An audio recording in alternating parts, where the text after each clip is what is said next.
I'm having a radio host on like next Sunday. Awesome. She does like a bunch of radio shows here in Russellville. Oh. All right. Okay. Bryce, Thug Nasty, Mitchell in the his A. What's up, brother? What up, dude? Thank you for having me. Hey, man. Sick training sesh. Man, I had a blast. I really had fun doing that clinch shit at the end. Yeah, that was nice. Yeah. I've not even seen that same side counter you got. Yeah, man, and that's it. Like I said, it's weird because some of it exists in judo, but it's still I haven't been able to integrate it. Like it's not the same as doing it with a gi, you know. Yeah. So that's how you get that reap. You're reaping that leg when it is. Yeah, that's what. Yeah, it's called leg reap. Judo, and that, yeah, I can. You're doing it good too. Yeah, well, thanks, man. You were picking right up. I just like that guy I mentioned, Mark Barber. Man, he's shown me a lot about Thai clinch, and he's got super sick pummeling. So that 2-3 off the pummel, or no? Back to the boxing. Yeah, I don't even remember where I picked that up at, but it's definitely sneaky because they're like, "Oh, I'm going to defend these knees." Yeah. Well, dude, thanks again for taking the time to come out. We're here in the studio. We had an awesome training session. Robert's here with us. He's been on the podcast a couple of times. We got Dan in the house, taking his time to work with some of the beginner white belt, new and up and coming MMA prospects in the gym. Yeah. So that guy you're working with, man, he is super enthusiastic. So and he's been coming in a lot. So, okay. So Bryce, if people don't know, you're like, what was your amateur record? I mean, was it like 16-1 or some shit? It's 13-1. 13-1. Was it like Wade was like 16-1, huh? Wade Johnson. Yeah, he had more than me. He had way more. Yeah. So when I first met you, probably 16, wrestling in high school, training with Willie, who's like your coach, and I would also call him my coach. Man, Willie's been a major mentor to me over the years, and sure. I love getting to see him. He came to my wedding, and just great people. I still wish I'd have been there, man. Dude, it was a good time. We called Rudy and I at some point called Eli, and then we called Corey Springer. So like neither one of them. That was right. Well, you know Corey Springer. I bet you would know him if you saw him. And if I saw him, I fell off of a freaking cliff, dude. Oh yeah, shit. Yeah. You remember? Yeah, Robert worked on him after he fell off, but he totally recovered 100%. But this guy would have definitely you probably trained with. You probably sparred with him. I want to say he maybe even came to Willie's open house when y'all went down on the Race Street location. So, but. Yeah, amazing amateur career. What is your current pro record? 9-0, 8-0. 9-0 is a pro. Nice, dude. Yeah. And you've had several fights on World Series. Is that now? I've had 2 on there. Yeah. Okay. Is that now defunct? What's going on with World Series of Fighting? They're like forming some new league or something. They started PFL. It stands for Professional Fighters League. Pretty much. I mean, I've heard a bunch of shit about it. You know, I just didn't want to, I don't know. It was risky. They was trying to get me to sign into it. Well, it's like they're like unionizing or something. Isn't that right? I don't even understand. Yeah, I didn't feel comfortable signing it. That's why. Because I signed to WSOF, and they started doing this other company called PFL. And they were wanting me to just go right into that. And that's when I wanted out. Yeah, well, man, they did put on some good shows. Hell yeah. And, man, I remember watching you fight on their cards, and it was awesome. Because I remember that one, you had like a little viral video there that went out, and they were like interviewing you after the show or whatever. But, yeah, dude, keeping it real. You know, there was a guy that I fought on World Series. His name is Brandon Phillips, and his cousin was on the Ultimate Fighter. And so his name is Landshark Clark, Thailand Landshark Clark. But it was cool because like we were just hanging out for 6 weeks. Small world. Yeah, small world, man. So what? So you're just on Ultimate Fighter for people that don't know. What season Ultimate Fighter are we on? It's 27. 27. So that'll be coming out on FX, and then I'm sure Fight Pass. I'm going to queue up that Gagey fight while we're talking about it. So you were on the Ultimate Fighter, and ironically, so you're originally from Cabot, Arkansas, and would you go to high school in Searcy? No, I went to high school in Cabot. Okay. And did you went to college at Searcy? Yeah. Okay, cool. Still going to. I had to drop out to go try out for the Ultimate Fighter. Oh, wow, dude. Hey, man. Follow your dreams, yeah, bro. You know what I'm saying? Man. I took a semester off of grad school, and now I'm a motherfucking history professor, y'all. Hell yeah. You know? And, like, there was a bunch of people that told me when I took that semester off, they're like, you're never going to graduate, Brian. And I was like, yeah, fuck y'all. But, you know, following your dreams you gotta take unorthodox sacrifices sometimes. A lot of people used to be like, this dude dropping out of college to fight, what a crazy. Yeah. And I'm like, dude, no, you should do stuff like that more often. Oh, man. Shit. I'm supposed to start back up, I guess, fall. Yeah. You ever take any summer classes? Mm-mm. I took summer classes when I went. I definitely It's not a bad wouldn't. idea. I mean, it is helpful. I like it for grad school more than anything. But I'm teaching a summer class at Morrilton this coming next term or whatever. Eddie Alvarez, Justin Gagey. That's it. That's badass. That's a good fight. Trying to get it where I can cast it. But okay, so so is Luis Pena? He's from Cabot too. Oh yeah. So so you and he were both in the house, both from Arkansas. Like I was that's top bunk. He was bottom bunk. dude. That's like prison style. Oh man. So obviously, I think it would be awesome to like have you back on after the show is like airing. Yeah. And or like it's already aired, because we can't really talk about anything. You had to sign documents. There's a bunch. Yeah. A whole bunch, dude. It's like, I mean, did any of that like take the fun out of it for you? Like having to like be like all businessy about your interactions, like you got to sign all these papers. I'm sure your ass was on total fucking lockdown. Yeah, I didn't have my phone or nothing. Damn. But, yeah, it's cut off. It was worth it though, you know. It's a sacrifice. Yeah, I'm so glad that I did it though, you know. Yeah, dude. If I wouldn't have done it, then I would have never. Well, and I'm so shocked that something like, I mean, just in my, I think somewhat I'm biased. It's not like we see each other a few times a year for sure. And I've like I said, I've known you and trained with you just like for several years, but like honestly, a long time coming opportunities. Yeah. You know, like for, I mean, that was a thing. Like I remember like 2 or 3 years ago was it probably been a couple years since you fought on World Series? Did you fight on Bellator? Yeah, I tell you, no, never fought. No, never fought on Bellator. But I remember thinking like, dude, they're gonna call this guy anytime. Like you were like 4-0, 5-0, 6-0, and man. Congrats on finally getting some well-deserved notoriety. You know what I'm saying? Like when I was messaging you about coming down, I'm like, dude, why don't you show me some stuff, bro? And man, you're super humble. We both show each other stuff, you know. Yeah, you show me more stuff than I show you. To be honest, dude, I remember. But when I was coming up to Willie's and teaching and shit there for a minute when he was having to go through academy, you were showing me all sorts of cool stuff. Man, I saw this on a JDS fight on the wall. He throws his little elbow, and man, we're gonna do this ankle pick. So, dude, you know, it's a two-way street, and that's like your coach, Willie. That he kind of he's like who kind of taught me to be that way. Yeah. Honestly, this probably we have sort of a shared trait. Yeah, and some people they're taught different, you know, to like not tell.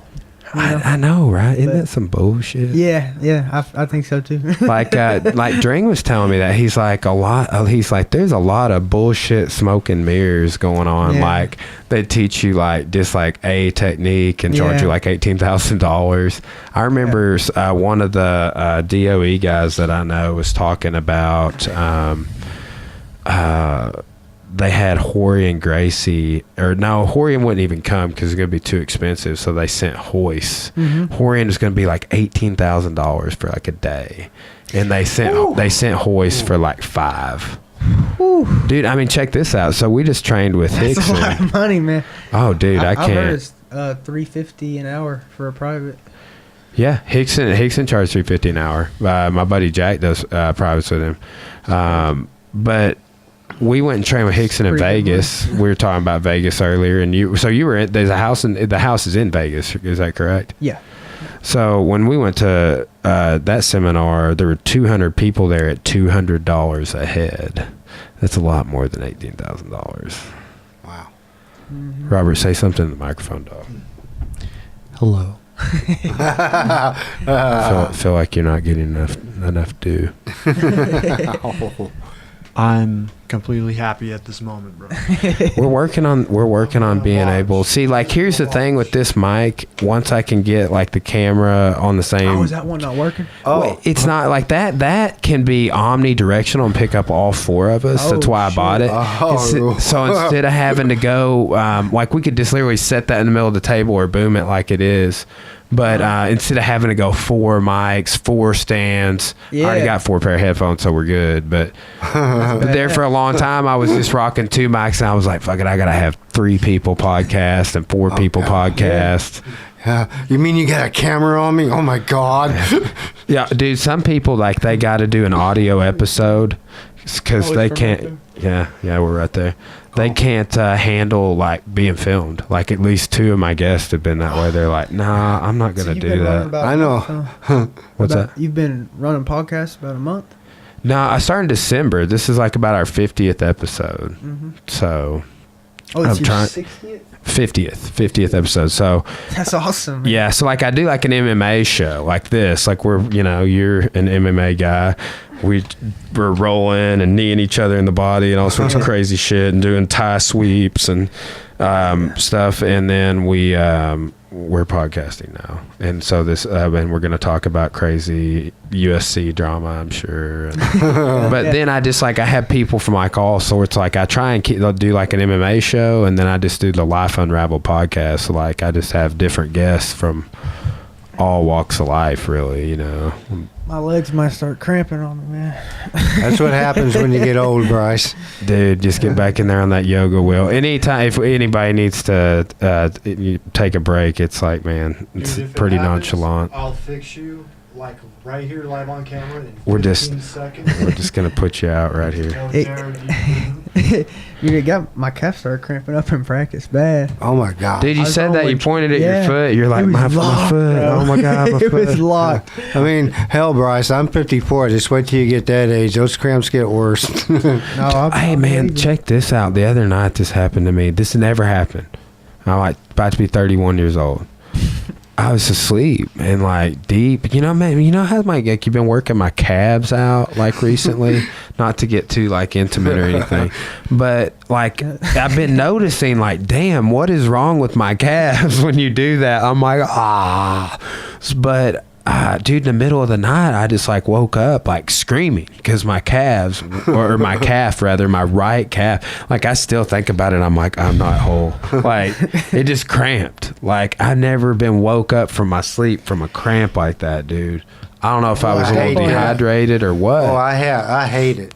I started talking to people, and more people were like, oh no, dude, that happens all the time. I was like, what? Hell, I'm 54. It happens more often these days. So, dude, you got to give us some of your background, Dan. So, you telling crazy war stories earlier. You were on a radio disc jockey in the Army / photographer. I just, they used to have me on there as guest because I used to photograph a lot of dignitaries and stuff like that, and they would just ask me about exercises and kind of stuff. I was more like a co-host, but did a little bit of broadcasting. Cool. Yeah, so you were taking pictures of the fights the other night. Like I thought that was who you were, but I hadn't we haven't been introduced until you came to the gym with Bryce today. So, no. But I remember when we were walking out with our guys, I saw you, dude. Right, we were just like right there. I know. I remember your face. I looked at you and I says, I think that was the guy I looked at the fights. Okay, cool. Yeah, indeed. Man, Fight Pass has been weird the last several times I tried. Okay, I got it. I think I got it. How long have you been doing photography? Oh gosh, over 20 something years. I started about 94. Yeah. That's when I first went to school. Yeah. What years were you in the military? Well, I started in the Navy from 88 to 92, and I'm a Persian Gulf War veteran from that. And hell yeah. Army. Army. Sorry. This is a badass fight, bro. This is not. This is actually not going through to the audience. Okay. Yeah. Oh my God. Oh yeah. So okay, but anyway, I get my thought back. But anyway, I started. Army, and I went in the Army active duty. I started in the reserves, and then they sent me to this school, for photography and TV and all that. I liked it so much, so I decided to go active duty. And I, did it in the Army. Probably got about, 12 years, and now, I don't know, 20-something years altogether. wow. Yeah. So you retired now? Yeah, Inactive? Well, yeah, I'm in active. I did tour, and then I just didn't re-up. So Yeah. Excellent, man. Well, thanks for your service, obviously. anytime. This dude's style is just Man, I did. Okay, so I got to see Justin Gaethje versus Michael Johnson live in Vegas at the UFC, and it was like they set a record for like punches thrown in the round or something. yeah. It was violent. Didn't Gaethje? You said Gaethje won. Michael Johnson. Yeah, and in he the got second- dropped like twice in the first round. And it was crazy, and dude. then came back and just The whole broke first him down, round yeah. and the second round, he finally. I want to say, too. I think Michael Johnson like took all these crazy leg kicks or something too. Like couldn't stand up. yeah. What'd you think of that Sean O'Malley fight the other day? Did you watch that? Mm-mm. Where he injured his foot and couldn't stand up, and then the guy like starts grappling him, and he could have just like stood up and the with fight him, would have yeah. been called. Yeah. Yeah. But he went to the ground. I'll see if we can get that. That Sean O'Malley dude's crazy. I was looking at I his heard he was Instagram good, yeah. afterwards, I heard and he he's was just good. like smoking mad reefer, bro. Yeah. Just like it was literally. I was like, damn, bro. Like you better not let the golden snitch see this. Did you get to see Jeff Nowitzki or anything when you were? Yeah, he came and talked to all of us and did a whole thing on like, what we can not take and shit like that, because there's a lot of banned stuff. Dude, I know, man. You and could like get something off the counter. it's a on GNC. accident. Yeah, and so I don't take nothing.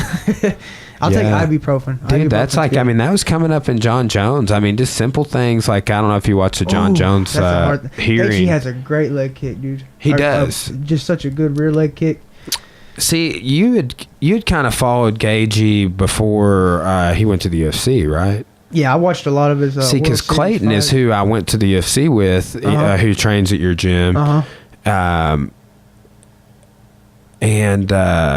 he's who told me about Gaethje. I wasn't really charting, and that was Gaethje's first fight in the UFC.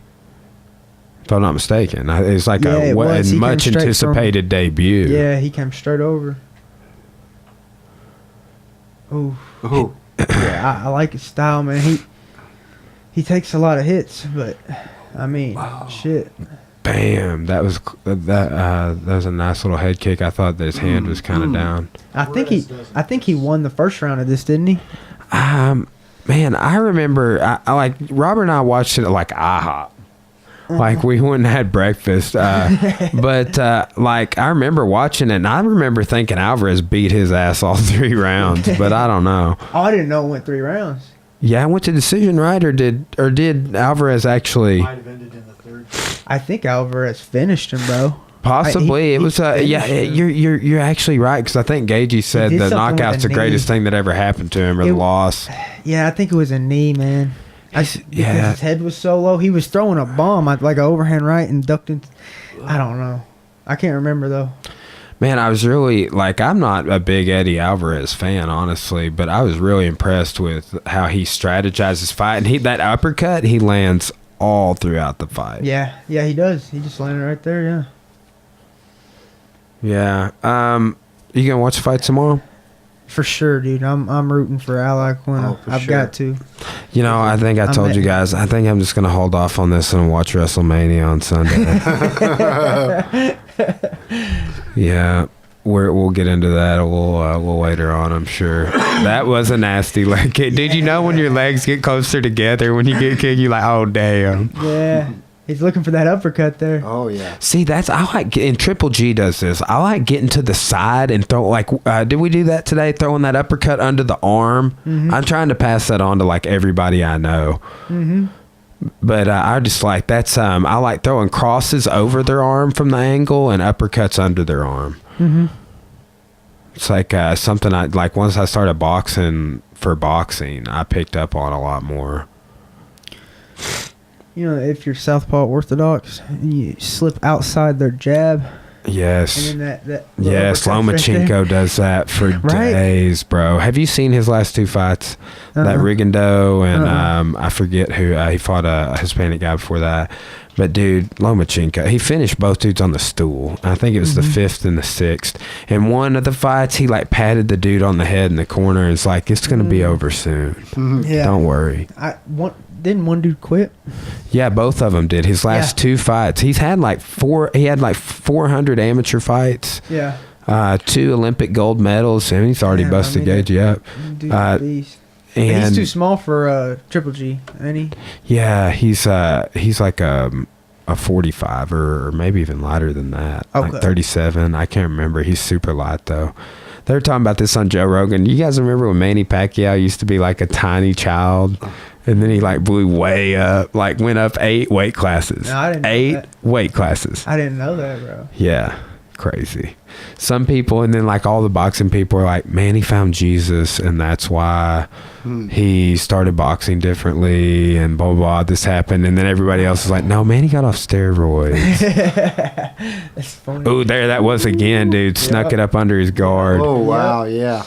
He throws him to the body too. He'll just do the dude, double. And man, I got a boxer that does that a lot. When people close in distance on him, he hits like an uppercut to the body and a lead hook. That's good. I like doing it off that slip jab. Just slip that jab. Yeah, you know, actually, ironically, Willie, and I've seen Freddie Roach show this before, but he had like you get your hands up and lower this down and invite them to throw their cross and shoulder roll.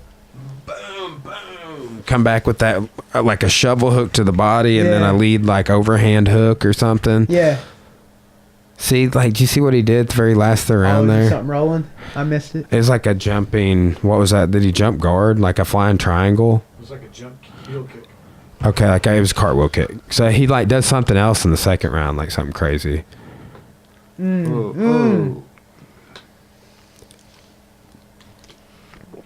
Oh.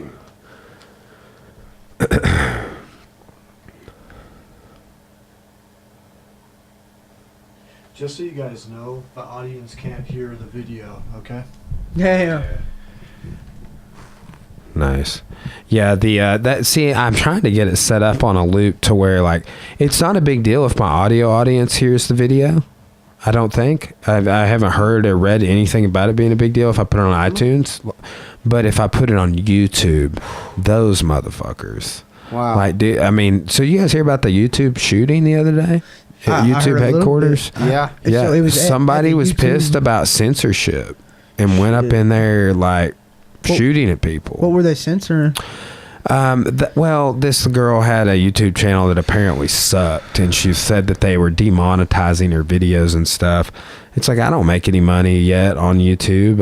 It takes like you have to do. She's making sure I'm getting paid. Yeah, you have to build a following. I have to have 1,000 subscribers, 10,000 channel views, and 4,000 hours of listens. People have to listen to 4,000 hours in 1 year's time.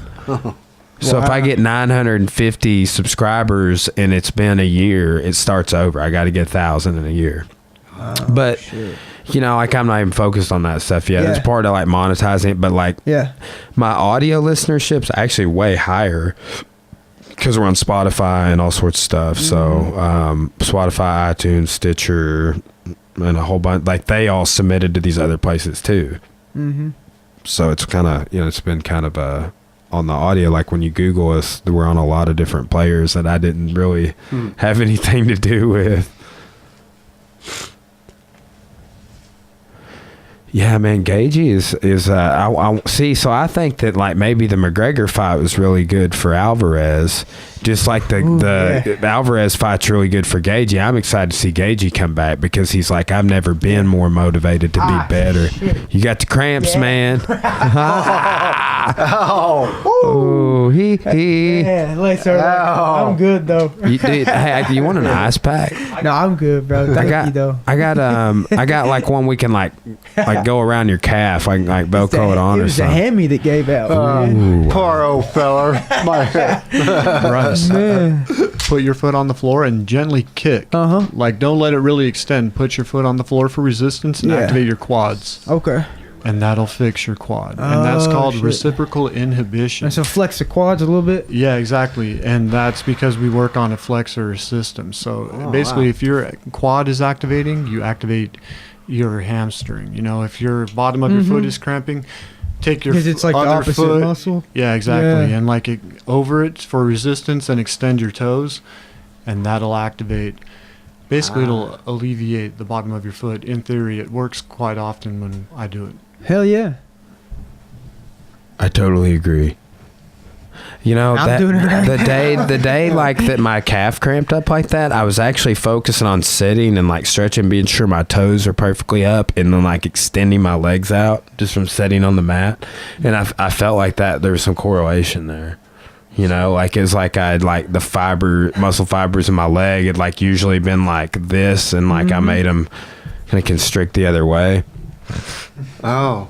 Dude, I like that yoga, that wheel you got too. That's good. Yeah, dude, I do love the yoga wheel.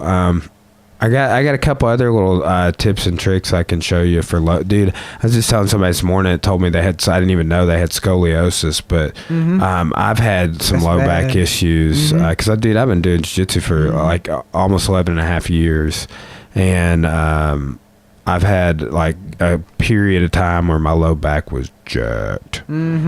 It's just part of it, Yeah, man. it But I learned a lot of exercises and things, and it's like I'm really not affected like negatively by it. I mean, I'm talking there are times and it still comes and goes. Like I have like tweaks and injuries and flare ups, but dude, like my back is way healthier than it was 3 years ago. I mean, it's gotten stronger than it's ever been.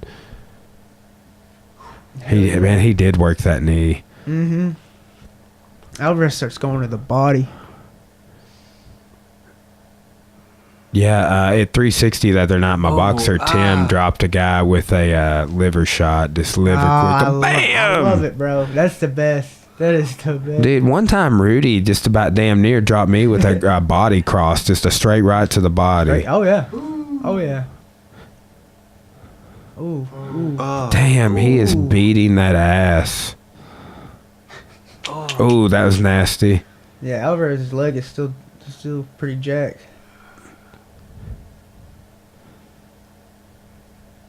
Dude, something funny / cool you can do to people when they're like running away from you that you can't do in kickboxing or boxing is point at them. Some people have been doing that, and I think it's hilarious. They're like, oh, hey, look, you running away. Yeah, Nate Diaz. Yeah, I know, right? I've seen a couple other people do it since. It's like, hey, this dude won't fight me right now. Oh, man, he just keeps sneaking it in. I know, it's fucking beautiful. I wonder if they studied Gaethje's guard and were like, your uppercut's going to fit perfectly between those arms. They had to have. That was a game plan, hit him with that uppercut. And he's going to the body with it. That's my favorite right there, when he throws that to the body. Dude, that's like, you don't see that in MMA a whole lot, like an uppercut to the body. But like, I remember I had like this old Freddie Roach DVD, like a boxing DVD, where he taught like some combos and techniques, and he was showing uppercuts to the body. He's looking for that knee. Ooh. Well, Superman sword. What was that? Oh my goodness! Oh, he said I can do stuff too. Oh yeah. Oh man, Oh my God. That was maybe illegal. I loved it. I don't know. My heart. How could you? I don't see how he could have helped not flip through the cage like he did that. Because Yeah, he went and rolled, man. Yeah, he rolled and he rolled into it. Oh my God! Look at this, Shit. dude. This is probably the best spot ever. You ever been real cut up between rounds where like you had to have some work done? Dude, we should have worked on my guy between the first and second more. I got like a newer guy. He just moved in for 360. Yeah, I have a guy What's his that's Damon Redmond. He fought, and then we had a guy kickbox. But we have a newer guy helping coach, and I was like, hey man, you go in the ring and work the corner. And he had a cut right on his brow, and we should have done a little bit more for it with the Inswell and the Vaseline. But I wasn't above the eyebrow? It was like right on the side. So did y'all right here. did y'all press it with that Yeah. We did after the fight because like I would have like I don't go in. I didn't go in. He went in and he's never really worked a corner before, and they would only let one person in the ring that I know of. I didn't really. That's usually the norm for an amateur fight is one in, one out. Mm-hmm. Mm-hmm. Yeah, what's going on with that cheek? Oh. Ooh. What Alvarez? Yeah, dude, you see it on the right side. It looks like you remember Mark Hominik's head against Jose Aldo. It looks like that on his cheek, dude. Oh man. Alvarez, I think he has something on his forehead too. Not to the degree of Hominik and Yeah. I think he has a bump on his head. Look at man, they got a little jig in their step now. They're both limping. Yeah. This is brutal. Wow. Starting to bubble up. Oh man. Woo. Man, I want to kind of do this series of The Ultimate Fighter. I want to do like maybe even episode breakdowns on the podcast. Give me something to, because that like, dude, that's what we're doing. It's like weekly commentary on just like what's going on in MMA.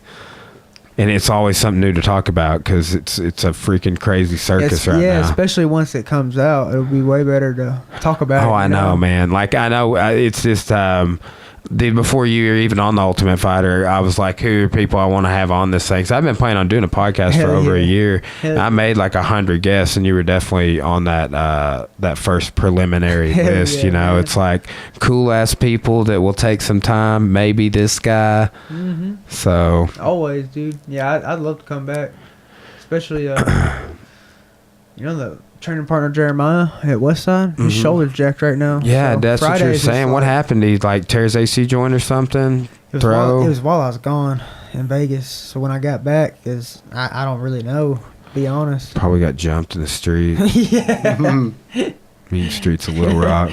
I wouldn't doubt it either. One time I parked my car down there at Westside.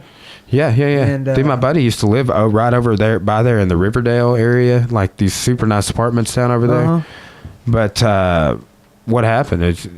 You say you parked your car down there? Oh, dude, it's just crackhead. You know, I thought. Yeah, I know, right there around the river. Rob me. Yeah, he kept getting closer and closer, and I was just like, you know, but he fucked off. But I thought it was, he's gonna try to. Yeah, dude. Yeah. I know so many people in Northwest Arkansas and Little Rock both talking about their cars getting broke into. And my car got stolen a couple months ago. Stolen? Yeah, and a friend of mine. I was at a photo shoot at the 360 Fight Club, and I think it was it was a little bit while ago, and.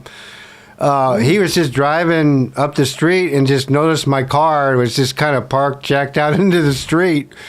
And it was funny. He called me because I put it all over Facebook. He goes, Daniel, my brother, I think I just found your car.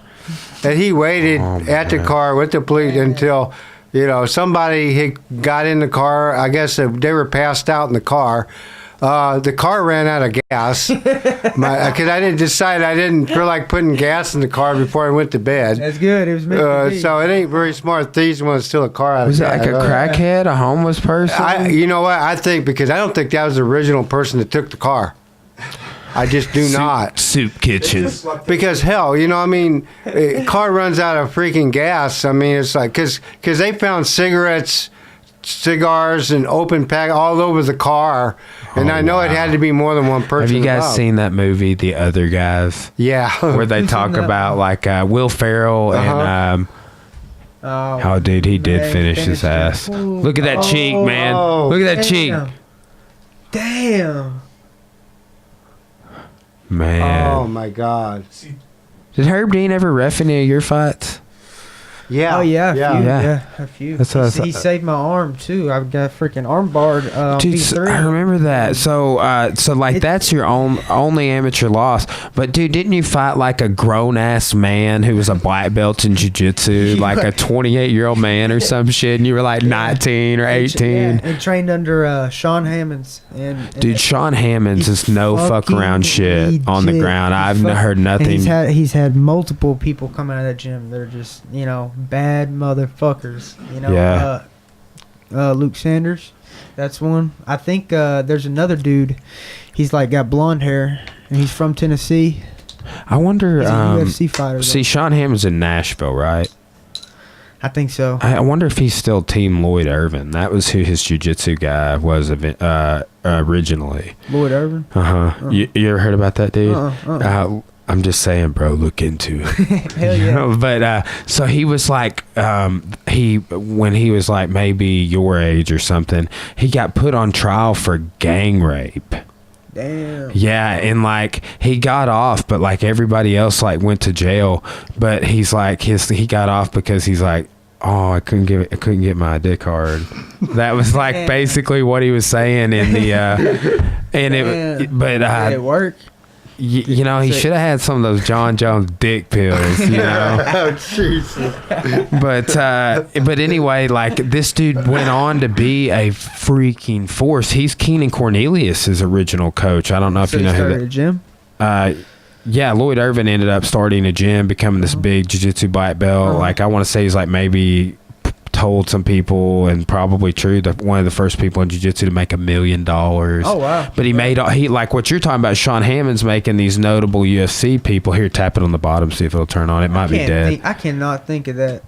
But I think that I don't think Sean Hammond's is under that guy anymore. Because Keenan Cornelius went to Andre Galvez. That dude's good. Matter of fact, I saw you doing some knee bars, and your leg lock game is. I probably got it from his video because I watched. Dude, he does have a really good video on knee bars from like jiu-jitsu. That back step from half guard. Yeah, dude, you were killing it on that. Like, there's a knee bar there, but I'm scared to always go for it. Dude, I went for that same knee bar on you, and like when I pulled your other leg under, but still I couldn't do anything with it. You just fit into that top leg.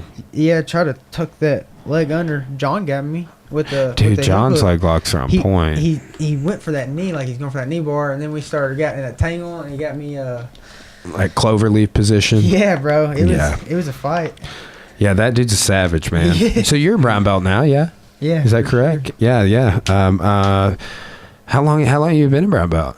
A couple years, more or less? Probably over a year. Yeah. Something like that. Right on, dude. You're black. I just got promoted like 3 weeks ago. Yeah. Congrats, thanks, bro. You're not too far behind, I'm sure. Oh, dude, I really am. I gotta do some of those chokes. Yeah, it's the gi chokes. Yeah, dude, that's why I think like black silk one of the only times that I've caught that I can remember I caught you in the last few years was probably with a gi choke. I remember I got a bow and arrow like Willie taught me from my calf guard or something. And it was just like it didn't even matter to me because I'm like, fuck, man, Bryce is like, not. Hey, that shit counts, man. Yeah, it does. But, man, I like to anymore. I hate like a gi reliant game, I like to balance the two as much as I can. You know what? I don't mind the gi pants and half guard. And Eddie Bravo's big on that. Like, it does give you more friction. That's you can true. tie in that deep path and shit like that where you're tying up their legs. The gi pants help. A lot of people say because of that same friction that heel hooks shouldn't be legal in the gi. I think they should, dude. You start like it didn't used to be this way, but you start hanging around my gym, you're gonna like get put in a heel hook by a white belt in the gi, and like that is like a blasphemy in the jiu-jitsu community. Yeah, right. Like, it's so weird. We had a guy come in from like the Conway gym. And he's rolling, and like one of my white belt, this dude's like a 4-tip blue belt. One of my white belts like throws him in a heel hook, like a legit heel hook, and like because he's trying to ankle lock my guy, and my guy's like, I'm gonna heel hook you, dog. We're playing legs now, and he doesn't know any different. But this guy at his school, they don't do like a ton of heel hooks, or maybe even any, and they don't do any in the gi. So like after the match, he was like, was that a heel hook? Were you trying to do those are illegal? Like it was kind of one of those, and I was like, oh yeah, that stuff's totally legal around here, bro. Yeah. You know what I've been doing to people is like this full on. I did to somebody today when I was rolling the full on like rape choke. Rape choke, yeah, for lack of a better descriptive term. I hope that's not insensitive. It is, dude. It is. Hey, that's what Willie does. Oh my God, yeah, he does. That shit, bro. Well, see, so you can do this and hit, right? That's legal, pro and amateur. It's more like you can. It's more Yeah, you got to splay. You can't. as long as you're. Yeah. Yeah, that's why he does. Yeah. So, but man, I think like in mount, for example, I've been doing it to people in mount. Yeah. And I started doing it to people when they like if they pull me down in guard, I just go.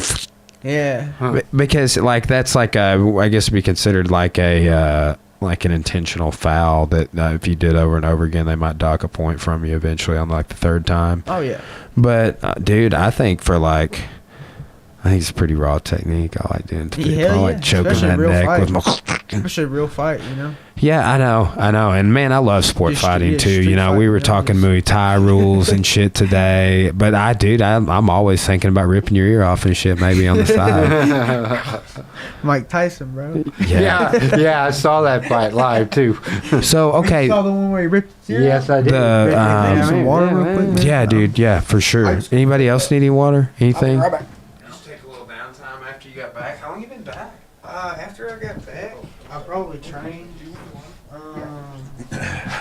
Probably about 4 or 5 days later. Yeah. So what'd you get back just 2 weeks ago? How long ago was it? It's on the 1st.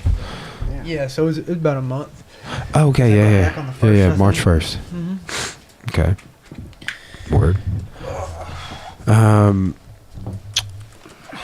So can you talk about this? Like what? You went to tryouts. Can you talk about the tryouts? Yeah, I can talk about tryouts. So I've heard different stories from tryouts. We've had, I think Nate Murdoch. He's been on the podcast. I think Nate went out to tryouts. What season was it? Oh man, this would have been like. It's back in the day, huh? Yeah, this would have been like 7 or 8 or something like that. Oh, shit. Yeah, dude, I'm talking. So, dude, check this out. If I'm not mistaken, what season was it that Tony Ferguson came out of? Wasn't that like season 10? I can't remember. I think it was season 10, and possibly. But like, think how many people have come out of the Ultimate Fighter, bro. Brendan Schwab. Yeah. I'm bringing him up because, like, you're making your career in MMA, but that dude after MMA is super successful. He has a podcast. He's got a show on Showtime now. I want to see his comedy. I wanna Dude, see me all too, that. and you can't find it anywhere. I've never seen it. Yeah, apparently. So, like, did you listen to Fighter and the Kid any at all? I've seen a couple of them. I think Okay. I watched Chuck Liddell on there. There's a clip of Joey Diaz talking to Brendan Schwab about his comedy, and he's like, I was so, I was upset that you were gonna be a stand-up comic. I thought that, you just try and do our thing. And he was like being super judgmental, and he's like, he went in there and he said he saw him like because he told a story, and dude, Joey Diaz can tell a fucking story. You know? Yeah, for sure. And he's like, but Joey Diaz I about cried watching the episode. They're about crying, and it's just like he's like, no man, you did so good up there. He's just like telling him how good he did at telling a story. And dude, that's like coming from Joey Diaz. I mean, in my opinion, Joey Diaz is one of the greatest, if not the greatest storyteller I've ever heard. I've never got super deep into Carlin or we were talking about Richard Pryor a little bit. I like Pryor too. Yeah. Dude, have you guys heard that crazy story about Richard Pryor and setting himself on fire? Yeah. Oh, yeah. shit. He's making I think not meth. It was. I think it was cocaine or crack or something. He's probably making crack. Yeah. Dude, it's highly explosive. Oh. It will go boom. I wonder. I bet he apparently, I don't know if it was like he was super, I guess he had been up for days or something. It was super sort of sketched out or something. I don't know if it was but yeah, he's like set himself on fire and like ran down the road. Like on fire, like out, like I want to say it's on like Sunset Boulevard or something crazy, like in Hollywood. But he used to go to the Comedy Store where like Joey did, like where Brendan Schwab did his stand up. Oh, so yeah. Yeah, that's where like Joe Rogan was just talking about being banned from there for 7 years. Damn. For calling Carlos Mencia a plagiarist. Well, if he is, then it's the truth. He's been outed for it multiple times. Yeah, I believe it. Rogan's a reputable source. You know, if he says that he's doing that shit, I believe it. Well, so break it down about tryouts. What was how'd you get the call and everything? I think I was just on Facebook, and I got a message from Gary DeFranco. He's a Matchmaker. what's the word? I don't know it when I hear it. It's a co-executive producer. Damn, official title. Yeah, he's legit. And he messaged me, and then I looked at his profile. I was like, oh, it looks like a real dude. You know, I thought at first, you know, this could be some fake profile or something, and then that happens to me like every day. I'm not gonna lie. And there's always like two of my friends that fell for that shit, and it's like your mutual friends, Bryce and Robert. And I'm like, how did they fall for this? Look at this profile picture. Look at this work history. Anyway, oh, shit, yeah, that's me, bro. That's cool. You know, that's the world we live in, man. But you're gonna get job opportunities on Facebook. Yeah, it's awesome, man. Yeah. So they're just like, hey, tryouts are coming, come out. And you did. Yeah, and Dan went with me. Hell yeah. Yeah. It was badass. Did you drive, fly? Fly. We flew. Yeah. Word. We flew, and it's my first time at Vegas. We went downtown. Where'd y'all stay at? Oh, dude, it's crazy downtown. It's just wild. Oh, dude, I've been like 6 times. Yeah, it is wild, man. I stayed at the Venetian. I stayed at the Stratosphere. Oh, dude, it's like people passing out drunk on the street. It's wild. Oh, yeah, I know Las Vegas well. I used to go twice a year. My aunt and uncle used to live there. Hell, yeah. good time. I taught Bryce Mitchell my bad habits, you know, the video poker machine. Did you guys go to In-N-Out Burger while you were there? I don't think we did. Didn't get to. We went to that downtown. What's that? Prime rib. We went to Tony Ramos downtown in the Fremont. Oh, yeah. Prime rib for $8.99. Yeah. Best prime rib in the world. I promised you. Yeah. It's Little pretty good. Western cuisine, you know. I've lived in Idaho for 12 years, so, you know. There is a lot of good food down on the strip, man. Cora and I ate at this place where, like, Stitch and Dana White eat a lot, called Delmonico's Steakhouse. Yeah.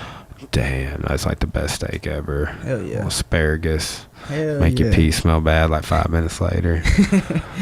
So you're in Vegas. Where were the tryouts at? Like the Performance Institute is like a warehouse. Palace Station. Hotel. Yeah. Mm-hmm. Okay. And yeah, we stayed yeah. there and tried out there in the morning. Yeah. They have you like in one of those big conference room, meeting hall type deals or something. Mm-hmm. Like carpet on the floor and shit. Yeah, it's carpet. And they pulled out mats for the tryouts, and you grappled for 2 minutes, and then you did probably like a minute or two of pad work. You know, and it was with just some random ass pad holder you ain't never held for. Yeah, and mine was actually really good. He's this dude from Houston. He was really good. He got my number. So, and he's Mark De La Rosa's pad holder. Mark De La Rosa just got signed. He was at the tryouts, right? And he was trying out for 145. He's a 125er. You know? Just trying to make it work, man. Yeah. I'll drop weight after the show. Yeah. That's basically what he's thinking. And he tried out, but they didn't take him on the tryouts. Obviously, he didn't make it on the show. But how many people tried out? I'd say 100. Yeah, 100. Yeah, I've heard it's always a high number, man. Yeah. Well, so that's so. And how many people in the house? 16 or something? 16. Yeah. 16 people in the house. That's pretty good odds for getting noticed, man. How many people are you going in front of a table like you by yourself, and like they were like someone watching you? I mean, is everybody going all at once for the grappling? Yeah, or any of it. For the grappling, it was one group at a time. So that's it was good. One-on-one, everybody in the room watching. Like you're trying to just tap this motherfucker out. You know. Like, did you tap your dude? I did, but I mean, you're going, you know, as hard as you can. But if you stand up, you just have to go back down. But there was one group of people that stood up and just kept going and going, about running each other off the mat, you know, trying to do a takedown. Yeah. Yeah. Did you feel like you destroyed this dude's dreams when you tapped him out, or were you like, fuck him, I want it more?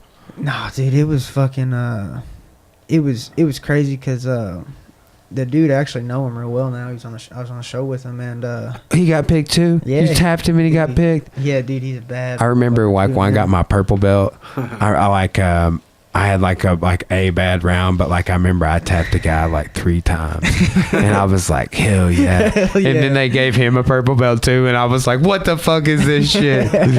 Oh man. But I was just like, okay, well, I guess I could have had more worse rounds and it not affected, because I tapped that dude like 3 times. But so how did the striking go down? Was like the random dude holds pads for you. and just one group at a time there too? Probably about 4 to 5 people on the mat at once, and you're just trying not to hit other people and shit like that. What kind of combos was dude calling for you? I mean, what'd y'all do? You have any memory of it? A lot of Thai. We were setting up punches with kicks, and he was actually at the end holding like spinning shit for me, because he was like, do fancy shit. Can you do spin kicks? I was like, yeah, I do spin kick. And so he was holding for me. Like, we had practiced before I got called, because I was like looking around everywhere, like, who's gonna hold pads for me? There's this dude, but he looked real good. He was a white dude who was bald. He had this mustache, and he looked like a Dutch style kickbox holder. I was like thinking about asking him, but dude, then, I talk about Dutch style all the time. I love it, bro. Me too. And that dude was doing, everybody that was hitting for him was ripping body shots, and I was like, yeah, okay, I had my eye on him. Then this black dude, Mark De La Rosa's coach, come up to me and volunteered it, and I was like, hell yeah, this is meant to be, and I mean, we flowed like real well. He was encouraged me to do crazy shit, because some pad holders like, we're gonna keep it simple. He said, bro, you got anything crazy, now's the time. He said, do that shit. Yeah, no, and dude. So I was doing spin kicks, just throwing them, and it was awesome.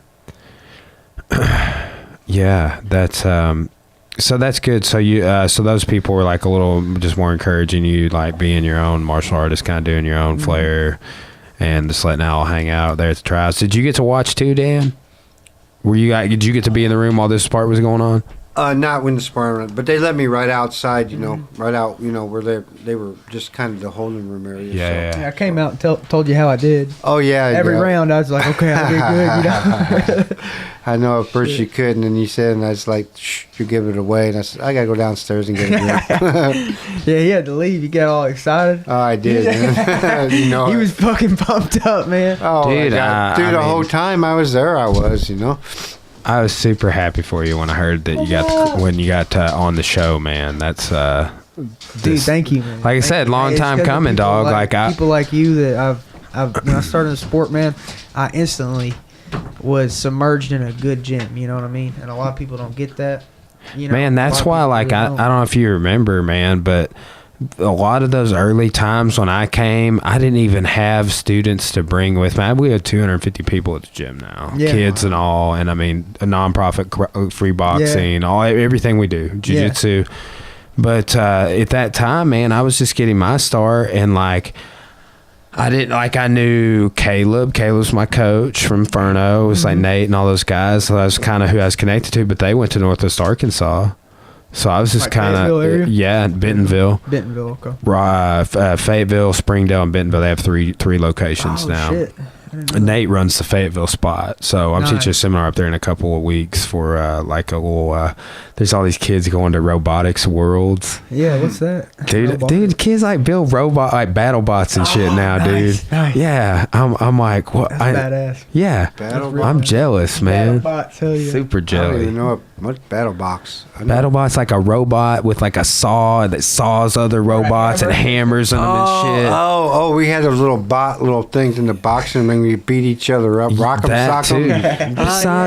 Not sock'em boppers, but yeah. Rock'em, sock'em. They even made a movie with, I think, like Hugh Jackman, where they're like the boxing robots. I don't remember. I didn't really watch it. But with the he control them. And Oh yeah, crazy God, I love that. I love them down. Oh God, I used to love that. I used to beat my brother hitting up. that button, man.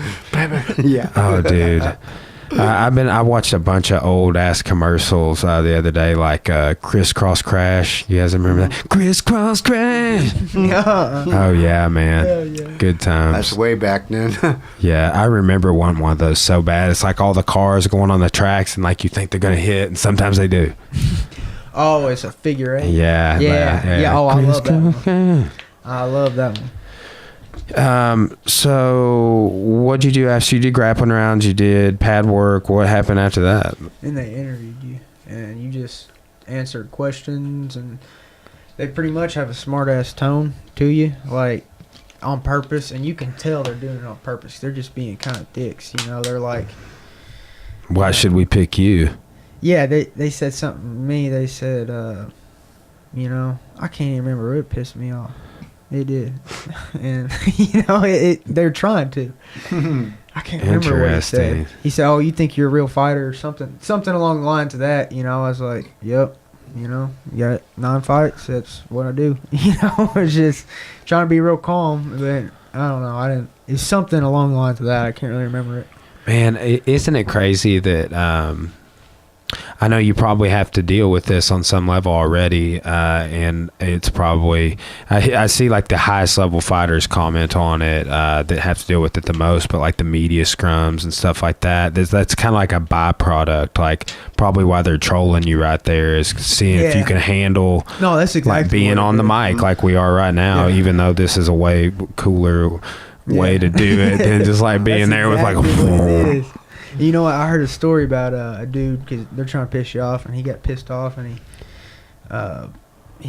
dude was making fun of his hat when he came in. Dude came in with a hat or something. He started talking shit about his hat. He said, "You fucking flipped the table." He said, "You talking shit about my hat?" They picked him to go on the show.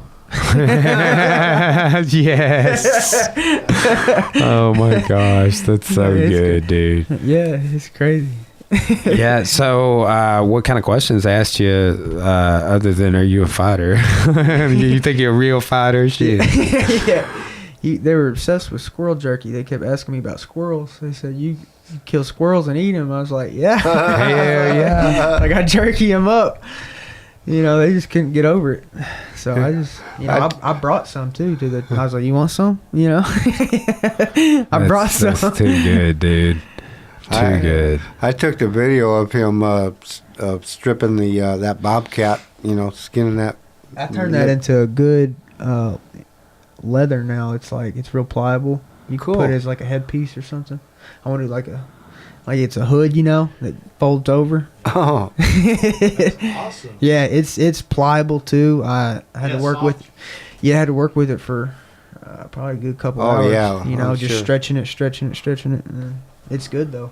My dad just got there's a bobcat taxidermied, and he last year killed an albino squirrel. Dude. And he like set up like a little scene of like the squirrel like on like a little stump, and like the bobcat like swatting at the squirrel's back like one facing the other way. I was like, damn, Dad. That's wild. That's over the top.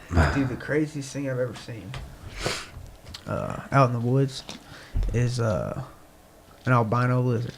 It's crazy. That's wild. Yeah. I bet you could spot that right away. I wonder if it was that's weird. It was in Cabot. It was back when I lived in Cabot, and I mean, I might have had my BB gun or something, but I definitely didn't have a real gun. I might have had a BB gun, but I didn't shoot at it. I know that. I was just like looking at it. I was in shock, like it's a fucking albino lizard. But then I thought about it, you know, looking back at it, that's probably somebody's pet. They just released it.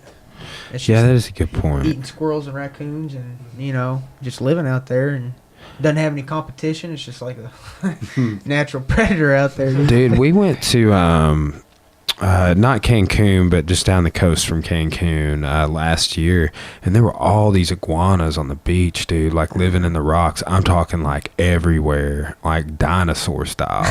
I mean, if you believe in that kind of thing. All right, I'm a believer. Dude, that's like Eddie Bravo the other day. I was on Joe Rogan or tinfoil hat. No, he doesn't, dude. Oh. Don't make me break down the history for you. No, but here's what he said. He goes, dinosaurs are for kids. No.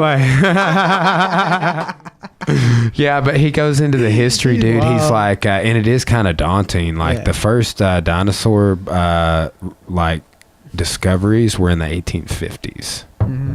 Oh, wow. That'll make you suspect right there. All right. Should have been earlier. No complete skeletons have ever been found. No complete skeletons? No. Yes. Really? Wow. That's fucking wild. The first renderings that were made by these two scientists or whatever they were, anthropologists, which I guess there was no anthropology then, maybe 1850s. But they were like, they found like some teeth. Oh. And they're like, this is the Brontosaurus or whatever. Yeah. They just like drew it up based off of some teeth or some footprints. So like a lot of your earlier dinosaurs were made up that way. And in the museums, all the bones are casts. So that's why there's all these conspiracies that they may be fake, because there's no complete skeletons on displays in any museums. You know, yeah. Well, you know what, though? How do you explain Dino? You know, Fred Flintstone's, you know, Yes, I do know. Just That's kidding. Freemasons. That's how yeah. they kept the secrets. If dinosaurs are fake, dude, I've been fooled. Yeah, dinosaurs That's are crazy. kids. All those Turok games, too. You ever played Turok? Dude, Turok was badass, bro. Yes. I love Turok. Yeah, well, you know, but too, like my theories on it are like, I do believe that maybe, well, not maybe, but I do believe prehistoric versions of like animals that we see, like for example, like a woolly mammoth or a saber-toothed tiger. Like I believe in that stuff all day long, because we found like they found fields of woolly mammoths And oil pockets, right? Yeah, tar pits are also fascinating. There's been some things found in tar pits that have been preserved. But too, like, so like these, you know, like bones that are tens of thousands of years old, or like, I mean, have you ever found petrified wood? Yeah, well, in Arizona, petrified forest. Yes. I mean, and, you know, my dad said, oh, it's nothing but a bunch of rocks. But I actually read about it, and I'm like, well, what's in those rocks? I mean, is what really makes it cool. Yeah. It doesn't have to look pretty, but it's just what's there at one time. Yeah, I'm fascinated by it. I'm not a geologist, but I do like, there's been a guy, Randall Carlson. Oh, I love Oh, dog. Graham Hancock. Yes. Yeah, That's a me combo too. right there. It's a What's combo. crazy is like now Graham Hancock's history is actually starting to be accepted. Where that guy kind of went wrong, in my opinion, is he wrote this crazy book, and it was kind of a fiction book anyway, about like there being like life on Mars or something. I forget the actual name, but he was talking about at one point. he has all these theories of this civilization that existed on Mars, and he wrote about it, and I think that's why like he gets kind of, but like, man, his dives and stuff that he's done. Now that's crazy, because he did dives at Yonaguni. Yeah. You know, that shit. You got anything to say about Graham Hancock, bro?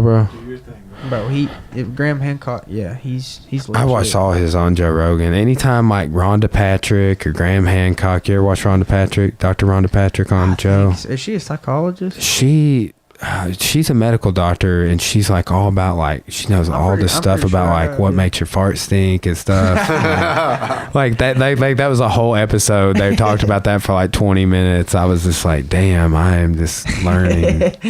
But she, like that, she talks about coffee and tannins of coffee, intermittent fasting, ketogenic dieting, Tannins in coffee. like stuff that makes coffee bitter. Those are poisonous, ain't they? They're in acorns too. Yeah, I don't really know. I didn't know they was in coffee. Everything. I can't really recall what all she was saying about it, but I remember her going off on a thing, and that's how I found out what they were. I was like, she's like, hey, that's what makes coffee bitter, and they were saying you can't really get it out of the coffee. You can't absorb it from the coffee. I don't know. I guess like it's gonna have trace amounts. I never really thought about that. You can't remove it yet. Yeah. Oh, it's just a trace amounts. Gotcha. See, acorns, that's what makes them poisonous, is the tannins. If you eat enough of them. So, if you can get into this, so like when Nowitzki's talking to y'all, the Golden Snitch, and if you even think you're not supposed to talk about this, I mean, how much time did he spend talking about like shit that you would buy in GNC and not doing that stuff versus like scheduled drugs like cannabis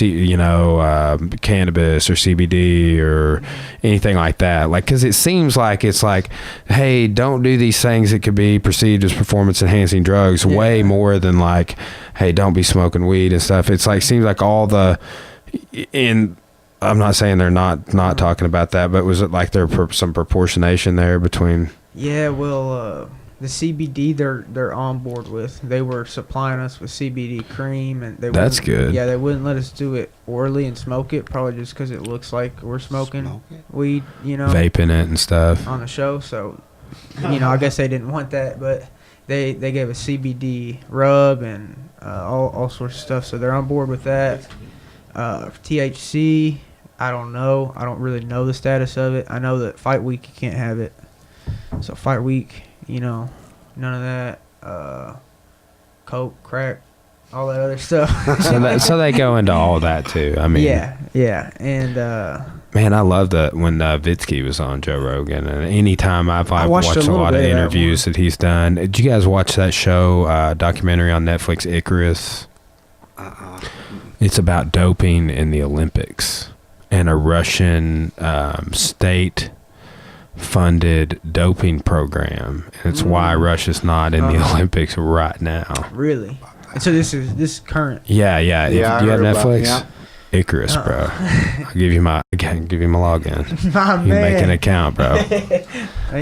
My buddy Colby made an account on there, and it's like, so when I log in, I see his funny ass account name. It's like, but yeah, man, that they just put a pretty cool the Notorious, that Conor McGregor documentary on there. Oh, on Netflix.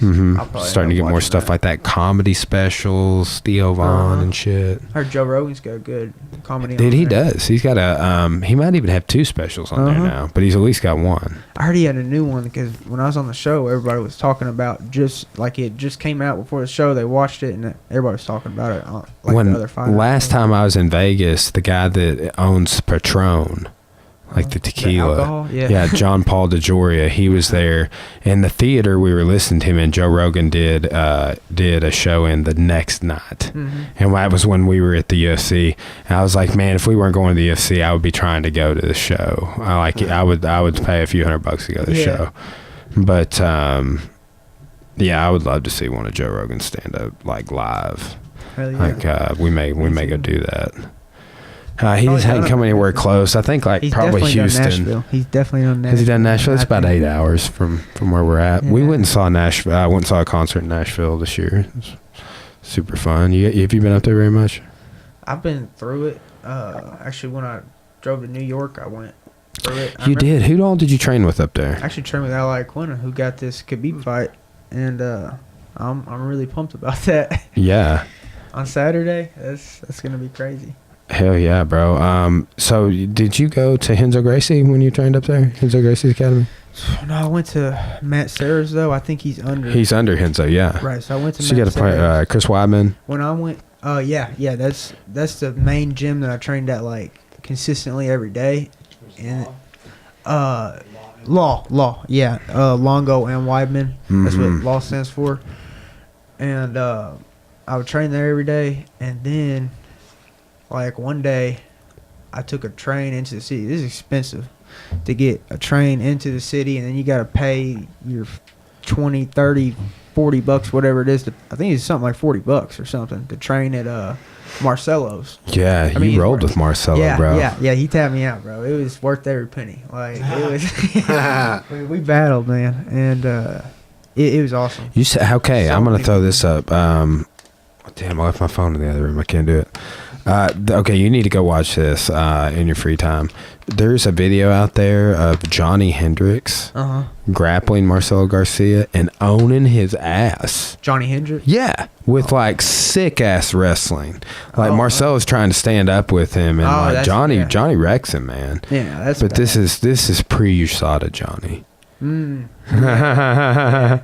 Yeah, dude. Just straight, were they engaging on the ground? A little bit, but man, like he was always getting the upper hand because he was getting the takedown. Right, he was on top. He was on top the whole time. Yeah.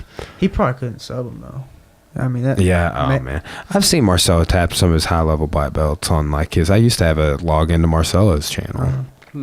He's tapped to his high level black belt. Yeah, I mean I've seen him tap before. Robert, do you know who Robert Drysdale is? He's fought in MMA, but he got popped for PEDs, and he was had a somewhat of an upcoming career. Dana White used to sponsor him in all of his jiu-jitsu tournaments, Nice. but I don't know if he fought in Bellator or Where One FC or something. But he got out of MMA. He was doing it, and he was doing well as far as I know. But he's sort of a big name in the jiu-jitsu. He's a world champion. But he submitted Marcelo in 80cc, I think it was. Shit. Yeah. That's wild, man. That's the next level. I know, man, because when I got on to Marcelo, I was like, I want to go find the people that tapped this dude in competition. And there's not a whole lot of them.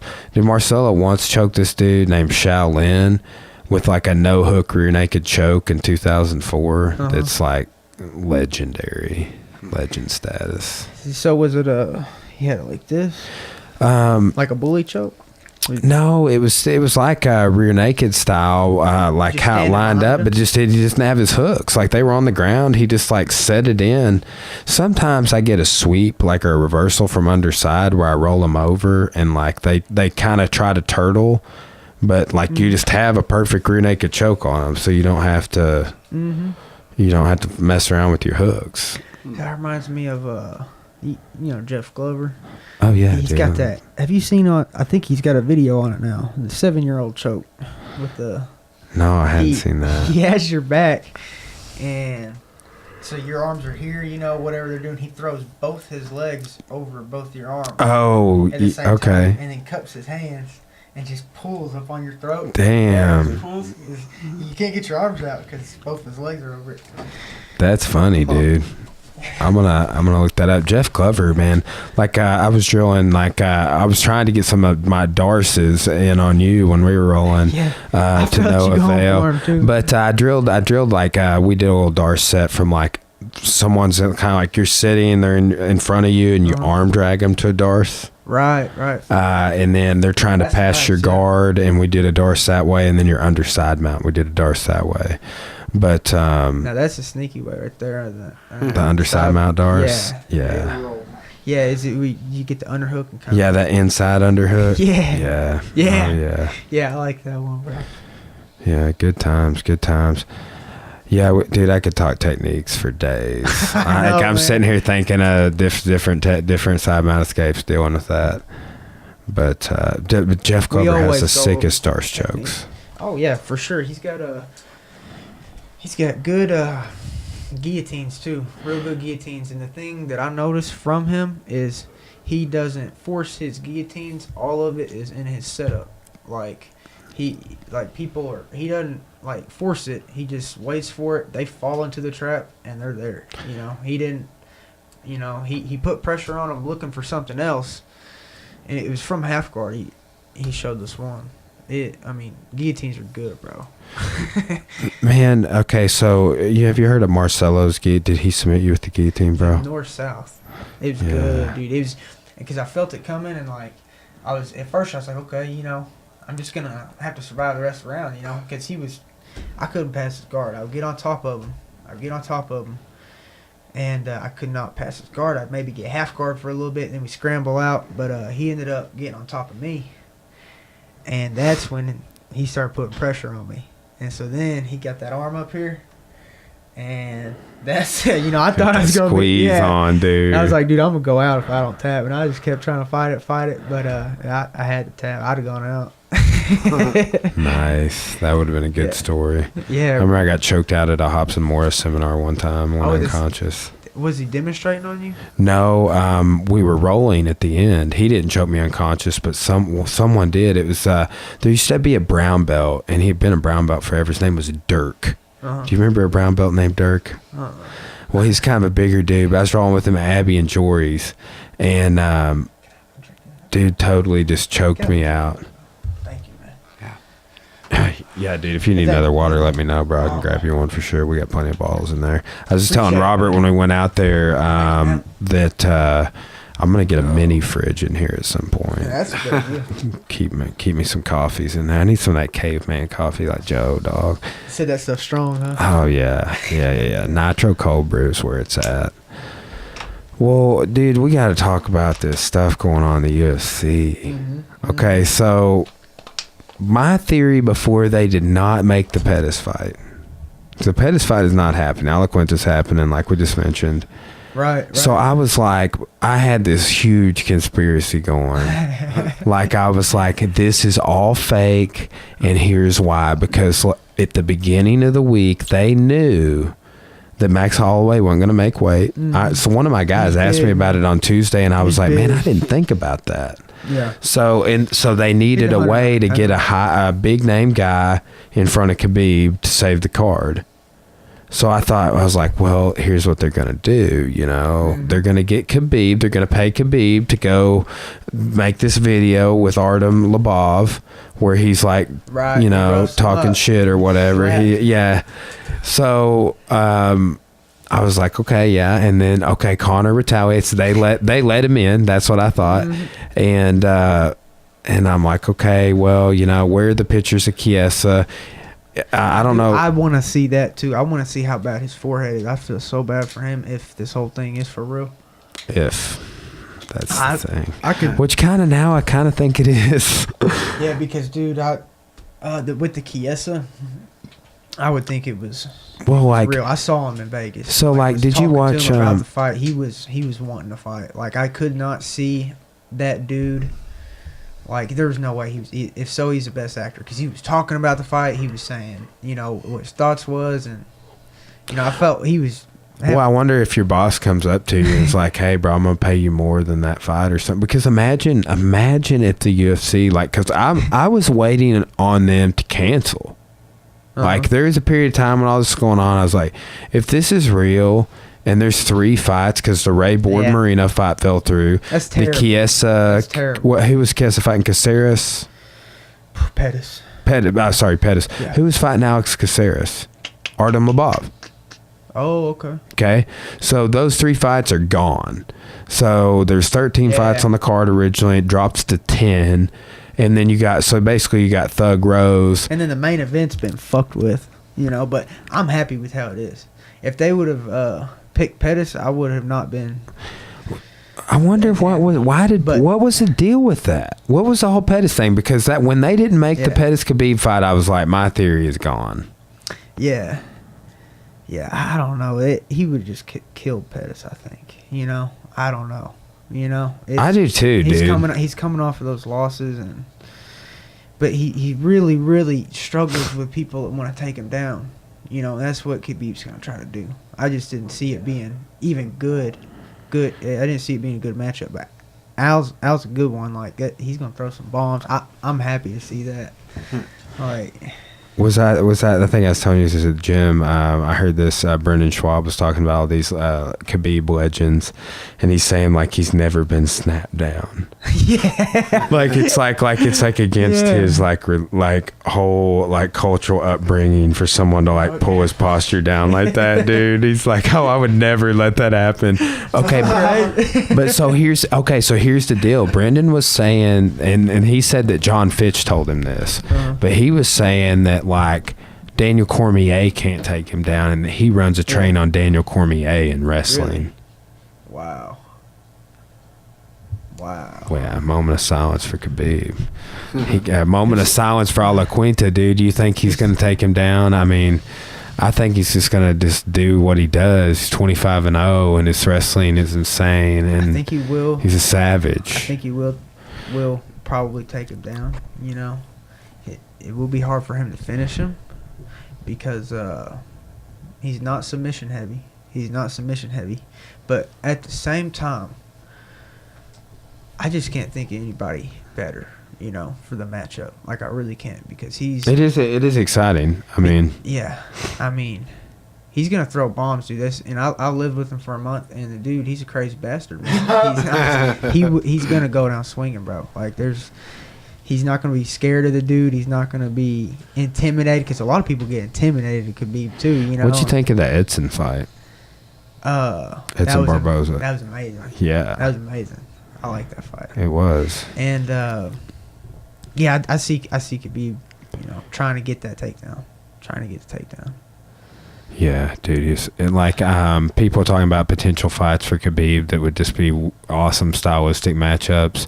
But like, what you really got to get is somebody that can stop his sprawl. But they're talking about potential fantasy matchups like GSP or Tyron. And I mean, dude, because Tyron shutting down Damian Maia was a thing. Yeah. I mean, people maybe hate on it or whatever, but dude, he did grab the fence the first time. Like, before everything was tired, before everyone was sweaty. It might have been after he got hit, but yeah, Tyrone grabbed the fence and 1.5 times. Damn. Remember that big shot that Tyron caught Damian coming in like the first round. It's like a big rear uppercut. I Yeah. think it was the first round. I don't know if it was before or after. I do. I know exactly. I remember exactly what you're talking about. He kind of like was getting taken down, grabbed the fence. I did that with the heavy bags earlier to stop from getting pulled over. That's one of those things that sometimes reps don't discount anything for, but it's a complete game changer. Yeah, for sure.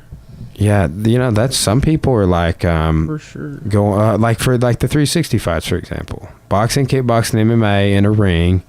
Bellator is doing something similar. I like it. That ring. Dude, I'm like Joe Rogan, guys who I heard say this, and him and Jimmy Smith were talking about it. But how are you going to be falling out of the boxing ring in 2017? Yeah. What? Yeah. What is going on? Like Bellator, like you don't fall out of the ring. There's like 5 foot on all sides. Like, oh, you're just on the outside of the ropes where you're no risk of injury.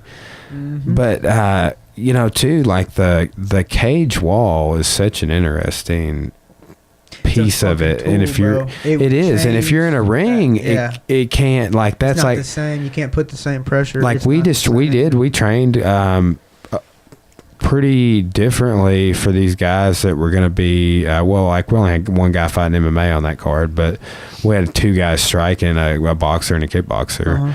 But we trained all of our MMA. We trained our clinch, we trained takedowns, trained scrambles and on the ground, everything.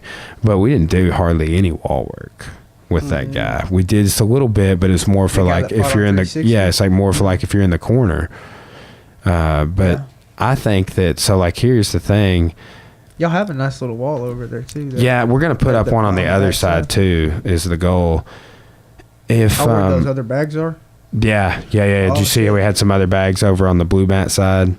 We haven't even hung up. I've got 5 bags we're gonna hang up on the other side where those blue mats are, and then we're gonna put. We're kind of decking out that side over there. Hell yeah! Putting a matted wall over there, so it's nice, man. I like a crash pad over there and stuff. But yeah, that's a good idea. Dude, eventually we're gonna have to probably build on to our building. Like I'll have a lot of land around the building, but we're gonna have to do that or buy a bigger building, or sell our building. I don't know. Yeah.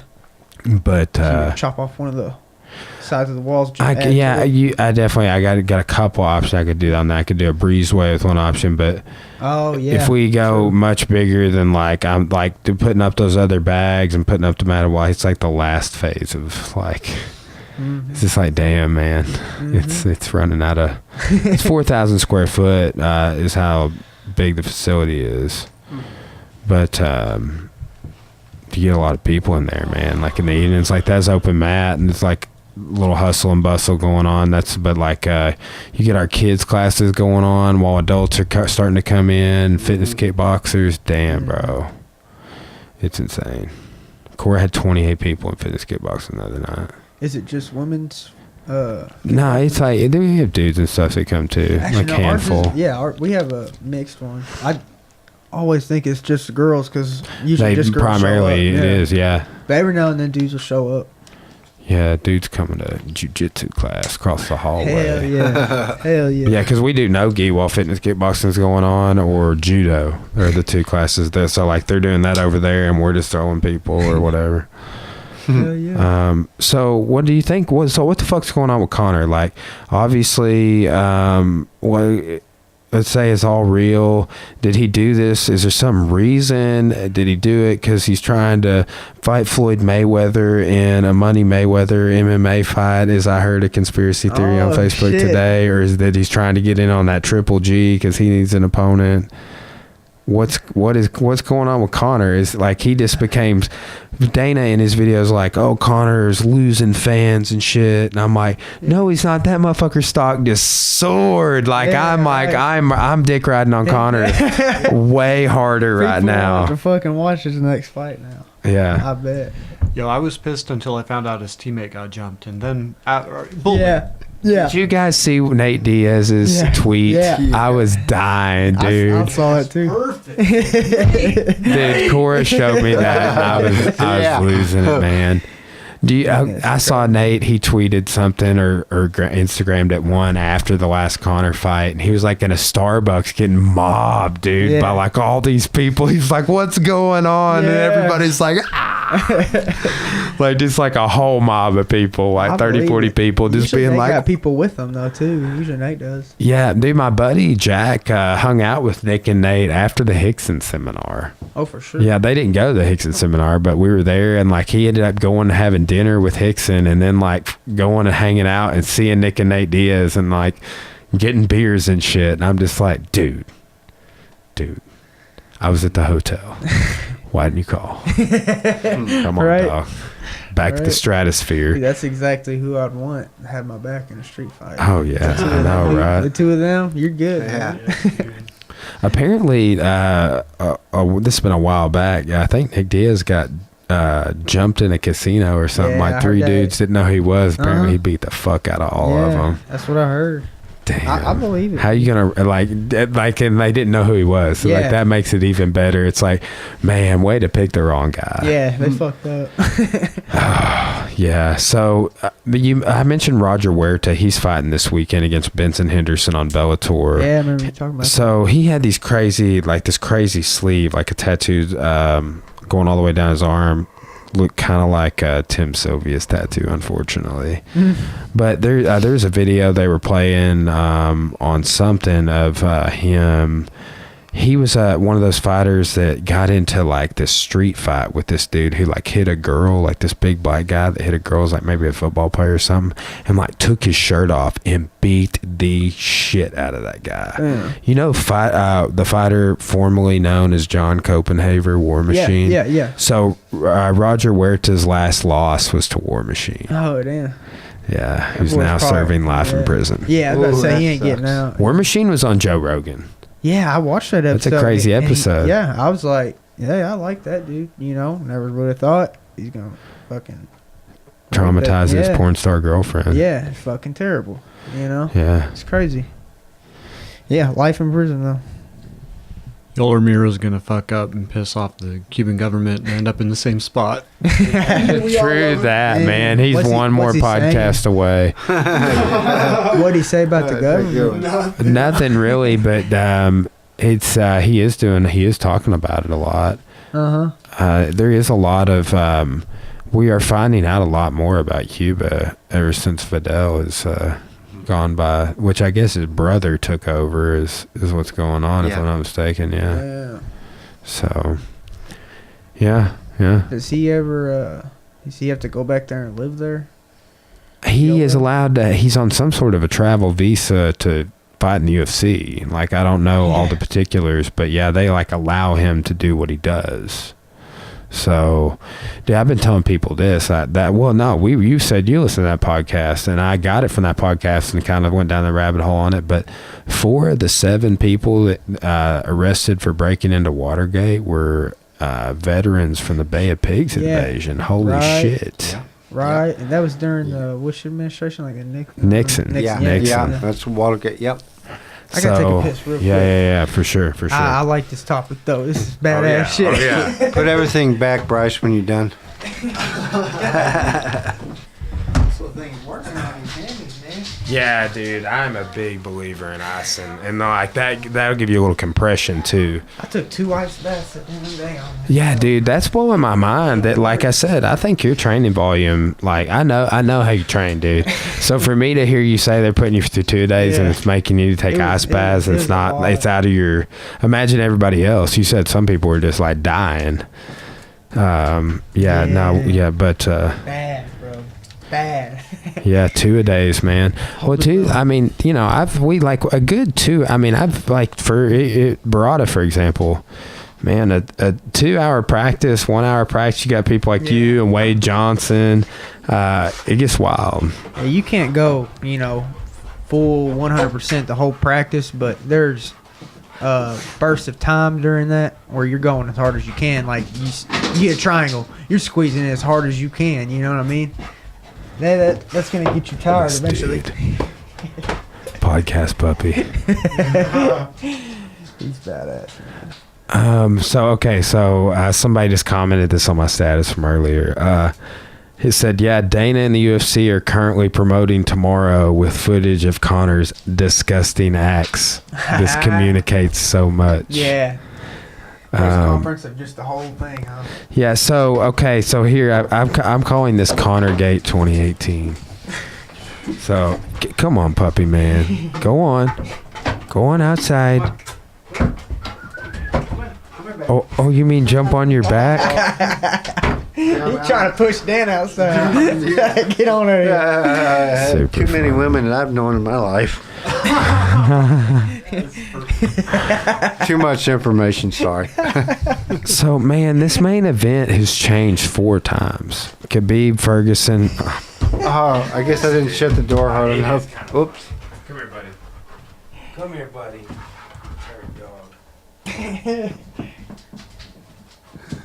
Dixon wants a mic. Yeah, yes, he does.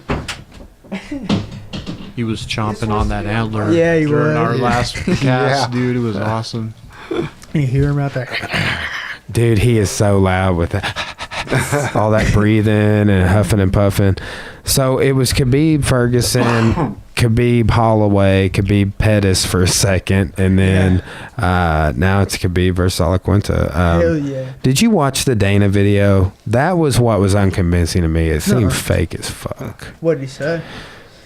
I'll throw it up. We'll see what you guys think. Dana White on Conor McGregor.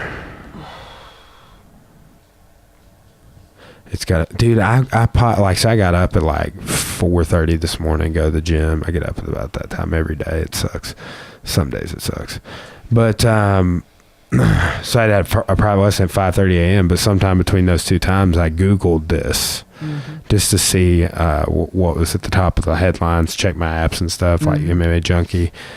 And there were so many pages and outlets that had already run stories on this exact. I was blown away at think about how much money that generated. That one incident is what, okay, here's the video. Dana White admonishes Conor McGregor's criminal behavior at UFC 223. Okay, we're playing on the living room TV for some reason. I bet Coracast, there we go. Okay. Yeah, but they're using all that footage from the bus, and like imagine that footage is going to be great stock footage for if Conor ever fights Khabib. Mm-hmm. Oh, they're gonna hype that shit up for sure. For sure. Okay, it says 20 guys, and it turns to 30 here in a second.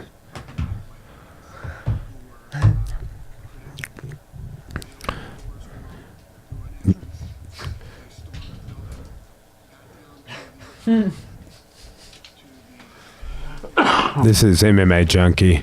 Hell yeah. Now, I did see the video of Conor launching that dolly through the window, and you could see there's somebody on the other side of the window. For sure, whether it was Kiesa or not.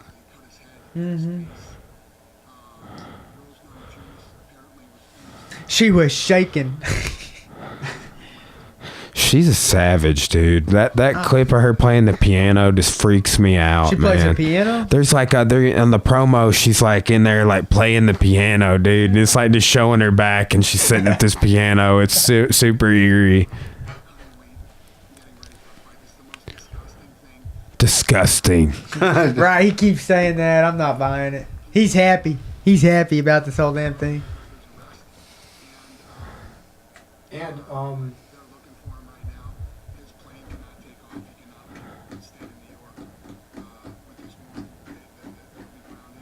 It's a private jet.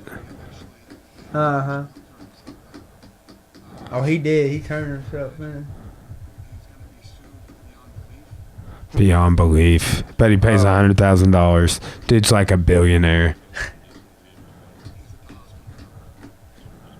I'm on board with the retaliation, though. I'm happy. Me too, dude. I'm in a Nate Diaz camp, bro. Yeah, because I mean, it was his friend. They got him 1-on-10. But he fucked up. He didn't do it right. He should have. I think should call him out 1-on-1. I think he should have got on the bus. I think she should have got on the bus and said, get off the bus, or we're just gonna jump you. And then Khabib would have had the option of either getting jumped by 10 people or just fighting him 1-on-1. And it wouldn't have been fair. Do you see Khabib's status Sin location. Dude, somebody put his status and he's like, and they're like, can you read this status in anything other than a Russian accent? And I was like, no, I can't. He'll do it too. Sin location. This Brooklyn. Like, he's like, place of gangsters. I love Khabib, dude.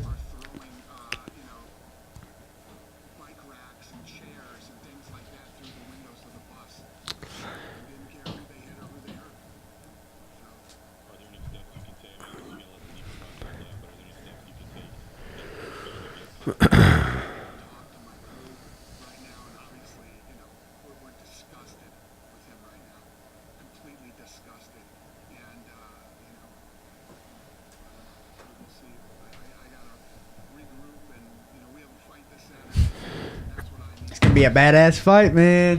When I heard all this too, like, I was just like, I was losing it, because I was like, no way is Tony Ferguson not fighting, right? Because he wore his sunglasses and tripped over some wires inside. Yeah, crazy. And then I was like, and I heard that Holloway was coming in, I'm like, they did that shit on purpose, because Conor already beat Holloway, and then Holloway became the 45 champ, and they're trying to bump that all up and everything for future fights. So, dude, there's been so much. It's entertainment, man. Like, we got to realize that the UFC was bought by an entertainment company. Mm-hmm. Zuffa was purchased by, was it IMEI? Is that what's called? Or IME or IMI or something like that. I don't know. Something, so it's an entertainment company. Hell yeah. Yeah. Interesting, dude. It's badass, dude. Like, I'm definitely watching it. I'm watching it too. The last UFC, we did a fight companion podcast. So we just did this and watched the card. It was dope. Here's a couple of fights that are coming up I'm excited about. Justin Gaethje's fighting Poirier. I want to see that one. Yeah, that'll be good. Barboza's fighting Kevin Lee. Dang, okay. Yeah, that'll be a good one. Then same day? No, those are in later April. I think like April 28th, April 27th, something like that. Okay. And I think they might be a couple weeks apart. Okay. There's like some fight nights and shit coming up. Matchups though. Then too, at the end of this month, maybe on one of those same cards, but in Bellator, Frank Mir's fighting Fedor. For hardcore fight fans. I mean, I'm probably gonna watch that shit. That. Dude, how Mike? I'll tell you some matchups I would have loved to have seen back in the day. Was like Fedor versus Randy Couture, or Fedor versus, like, I'll tell you a fight that everybody was talking about, wanted to see, was Fedor versus Rickson Gracie. I've never seen Rickson Gracie. Dude, fight. Yeah, I mean, he fought. He's 11-0 in MMA. Fought in the very first Pride. Yeah. But yeah, he got out when his son passed away. Like, he had a son pass away. I've seen a bunch of Henzo's fights. Dude, Henzo was a OG, bro. That's why I was asked if you went to train there, because Henzo and John Danaher, man. Yeah, I actually trained at Marcelo's today. That I was either going to go there or to Henzo's, and I picked Marcelo's that day. Dude, that's funny. If I had to choose, I would probably choose John Danaher. But at the time that you went, I probably would have chosen Marcelo, because I know way more about. What's crazy, I've had this John Danaher book that he wrote years ago, and I actually cited in my master's thesis. I had no idea that he was who he was. Dude, that guy cracks me up. They're like, why do you always wear rash guards? He's like, there's 9 simple reasons. It's like, he's like, first, if I get caught in a rainstorm, it will dry out very quickly. Like, I mean, he just like lists like these 9 purely logical reasons, but like everything is like, well, there are 4 simple steps to jiu-jitsu. Yeah. Everything is like that's a certain number, and like, but he's like, literally, he's like, well, there are 9 reasons. It's like, dude, I start saying there's 3 reasons, and I'm like, 1, B, 3. You know, like, I can't. I can't even keep it straight in conversation. This dude's like, he's different. Yeah, he's a philosophy guy, man. Sure. He was going to be a PhD in philosophy. Got distracted by this little thing called jiu-jitsu. Hell yeah. He was getting all sassy with Joe Rogan. He was saying, "Oh, you must be a 10th planet black belt." Yeah, I was thinking, oh, man, dude. Tony Ferguson got pissed at Joe about because Khabib gave him that. I don't even remember what it's called. It kind The little of front thing. yeah. That I knew the name and I forgot. Yeah, I mean it's that that cool little hat. And Tony's like, oh, you just keep turning your back on your 10th Planet Black Belt, dog. Saying all this stuff. He's like, dude, we train together. I like you, but I also like Khabib. Like, I like fights. I like MMA. Like, you can't give me shit for Yeah. Anyway, That's crazy. He got mad at him. yeah, yeah. I mean, but dude, that's I'm actually super glad Joe started an MMA show. Like, that's something I wanted to do when I was thinking about doing the podcast. There's some Joe Rogan right there, dude. Brendan, very last I watched a bunch. MMA 21. I watched a bunch of his. This would be our 10th, the 10th MMA show I've done. So I do one about once a week, and then I've done 25 of just different guest spots, and we've done a few over like concerts we just went to see and stuff. So yeah, dude. Well, anything else exciting coming up for you, man? You just kind of Ultimate Fighter's over. We'll have to wait and see what happens when the show debuts. Do you know when it debuts? As April 18th. Yep. April 18th, man. It's on a Wednesday night. I think it's 9 o'clock. 9 o'clock, yeah. Yeah, 9 o'clock. It'll be. I think it'll be a great season, man. Like, just I had so much fun, man. It was hard doing it like during time because you got your phone. You wonder what's going on back home and all that, but it's a sacrifice that you got to make. So, but it's gonna be good TV. That's I'll promise you that. There's some good shit. Right on, bro. Right on. Well, dude, I'm sure you guys got to go drive all the way back to Searcy, Arkansas tonight. Yeah. Hell yeah. About 2 hours, yeah. Yeah, it is. I got to where, I guess it probably is. I can't remember if I was making it an hour and 40 minutes or not. That's what my GPS says. Okay, right yeah. Right from my crib. But then I feel like, by the time you stop and pee or get gas or The weather sucked all the way up here. Yeah, dude, I know, man. I just wish, like, it would stay like it's a couple of times the last couple of days the sun's come out, it's so nice, and then it's like, just kidding, we're gonna piss all over that and just rain, and it's supposed to snow tomorrow or some shit. But well, anyway, dude, we'll go ahead and wrap this up, man. We've been going for a couple hours, close to it. It don't even feel like I know, dude. Really Dude, like, once you get in, it gets super comfortable. Can we talk about the WWE for 5 minutes? Yeah, because that's what I'm watching on Sunday instead of UFC 223. Oh, UFC Just kidding. 223 Is that on Sunday? No. WrestleMania is on Sunday, and like Ronda Rousey's on it and all this shit. Really? Brock Lesnar's coming back to the UFC. Yeah, Yes. he's coming back. So, I yeah. want to see that bad. Who do you think he's gonna fight? What about that dude that just beat Mark Hunt? Maybe. Mark Hunt. Big old brother. Who was that? Curtis Blades? Curtis Blades. Yeah, he dude's did. That good. guy did really good against Ngannou. He's fucking legit. Yeah, go ahead and dude. Robert knows all about the WrestleMania. Hell yeah. Okay, we're gonna. All right, bro. All right, first, Brock is going to fight Ngannou, bro. Almost Ngannou? without a doubt. Or John Jones. As soon as they clear their plates, they're going to make another super fight, which is what you were talking about last So week. Brock's fighting Ngannou. No, I'm saying that's my opinion, bro. Right, They're out to right. make a super fight, which you guys already segued into the entertainment thing with Zuffa and Brock. And so actually wrestling used to be, WWE used to be a actual federation, but they changed it to World Wrestling Entertainment because of the World Wildlife Fund, but also because they wanted to get out of sanctions and people kept getting confused. legislating bodies and stuff. So someone real quick from The Ultimate Fighter, actually, Matt Riddle. See, WrestleMania weekend is not just WrestleMania. There's like an international WrestleMania week that goes on. Yeah, so Matt Riddle is International Fight Week in the UFC. yeah, Fuck like yeah. International Fight Week in July, bro. Stoked. It's going to be an awesome year. So, like basically, like you said, Brock and Rowdy and everything's going on now.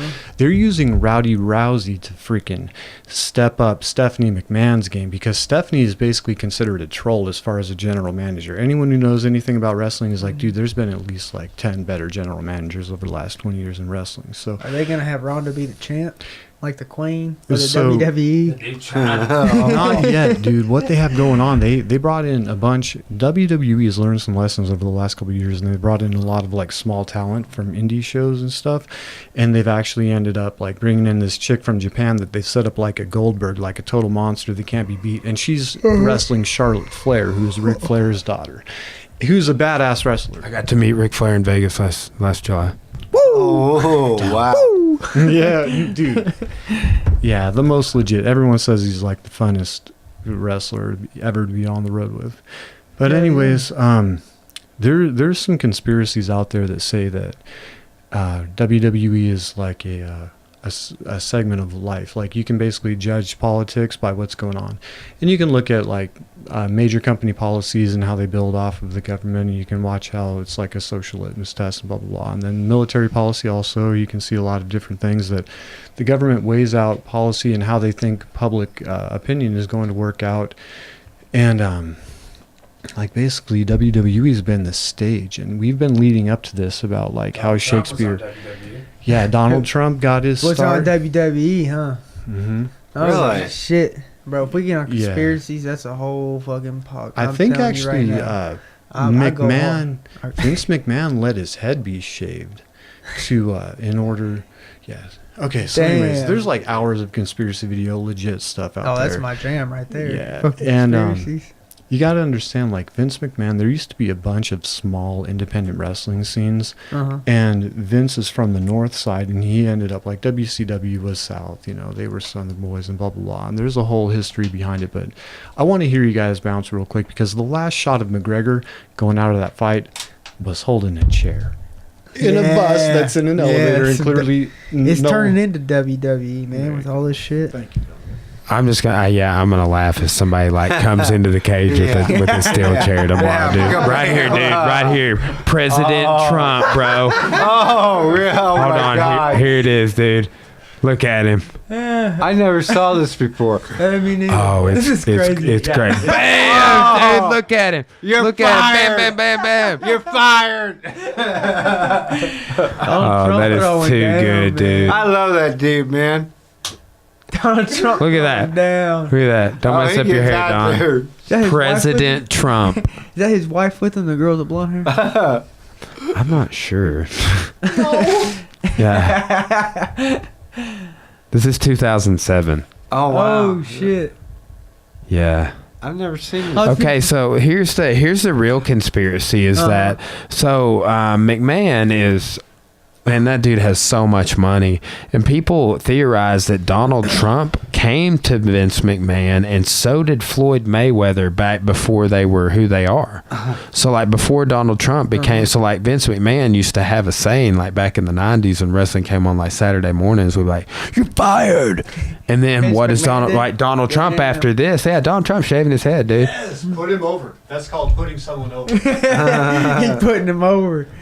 Damn. So there's this theory, and Robert Guerrero, who's a pro boxer, told a friend of mine, Jason Warnick, at this bone marrow drive that he came to, Guerrero did, and he's like, no, that's totally true, because Floyd used to be Pretty Boy Floyd, and then he became Money Mayweather, and the whole thing is like, so McMahon's an expert at creating these characters for people, and like Robert's saying, like with this, like it's like you create these characters and you see how people are going to accept them, and like so like Conor McGregor is a created character. Bam. Is that what you're going to say? Yeah. So I mean, and like his stock, like I said, soared because of that one event. It's like where he's like been dormant. When the fuck that guy hasn't fought in like 500 days in the UFC. Yeah, they're still talking about him. Yep. It's crazy. He's hyping it up, man. Yeah. So let's end with this. Who are some people, obviously I'm not asking you to call anybody out, but who are some people you would like to see yourself fight in the UFC someday? Shit, man. Really, I'll just fight whoever they tell me to. Anybody they put in front of you? Anybody, man. I've never ever said. Does anybody besides Bryce think of any logical matches that they might throw at him? Because honestly, it's like, man, sometimes I don't want to fight them. You know what I mean? It's like I'm looking at it like I got to do it. You know, so I'm gonna fight whoever they tell me to. You know, because sometimes it's like you just want to go in there and fight, but I feel like I have to provide, and So maybe you could fight that dude you tapped at the tryouts. That's a good start. Yeah, there you go. I got to know him real well, man. He's so that might suck, right? You have to go fight somebody in the house or whatever. Yeah, and you know him, and you're cool with them, But dude, I know, but I would say this, like, dude, I mean, that's kind of like when anymore, dude, because I don't get hung up on taps and shit, and I know like a lot of people don't. A lot of people I care about don't, but it's like right. I like care so much less. It's just like anytime you caught me a few times down, I'm like, dude, that was awesome. Let's go again. Like exactly. That was cool.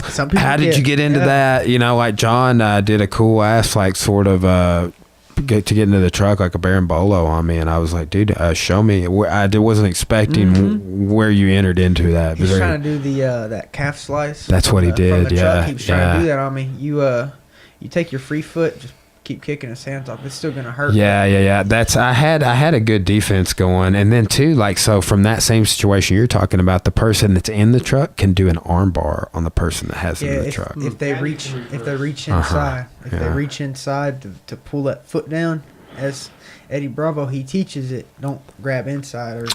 So we were talking about Marcelo's guillotine earlier. Right. The pretzel grip. Yeah. That's what Eddie Bravo calls it, the pretzel grip. Does he go high elbow with it? Yeah, one of our guys, but the high elbow guillotine, one of our guys has been teaching gnarly. it, but some people do this. Some people do this, but that inverted gable grip is basically what it is. For my build, it's just right there, and that forearm goes right there on the...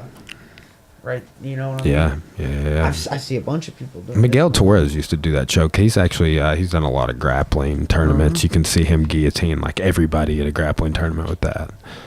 All right, dude. Well, let's wrap it up again. Thanks so much for coming on, bro. It's an honor, man. Thank you. Get with me, and we'll have to get together. Man. And I know that we've been talking about coming up for some cross training with our Saturday crew. So hopefully we'll catch you there at Barada I'll head HQ. down here more often too, man. All right, bro. Yeah, Fridays are really good for me. So just let me know. Too, the little wrestler you got. Yeah. He said he's an off season because he came in, and I was like, I saw his ear. Yeah. And I was like, I hadn't a lot of those wrestlers come in and out, and I just kind of like let them do whatever they want. And they're good teammates to have around, right? But I was like, hey man, what's up? And he's like, yeah, I'm one of Leroy's wrestlers. I was like, oh dude, make yourself at home, water in the fridge, whatever, bathroom's over there. Yeah. And then he gets out and starts hitting the bag and like looking kind of boss, and I was just like, dude, well, like, and you wrestle? Like, I haven't seen you wrestle, but I see that you had the complete picture. Like, why aren't we talking about your fights coming up? But he does. He said his dad owns an MMA gym in Texas, and is like 3-3 as a pro, but it's kind of like maybe obviously older, probably in his 40s and shit, because he's he's got a son that's in college wrestling. So, but I was watching y'all get after it, man. I got some good rounds in. We got a couple good rounds in. I was happy to have y'all in. Thanks to Dan for working with my boy. Good, Dan. Yeah. Enjoyed it, man. Dude, come back and see us anytime, man. It's a pleasure getting to talk with y'all. Dinner was awesome. Training was awesome. It's an honor. Thank you. Yeah, man. Good times, bro. Shutting it on down.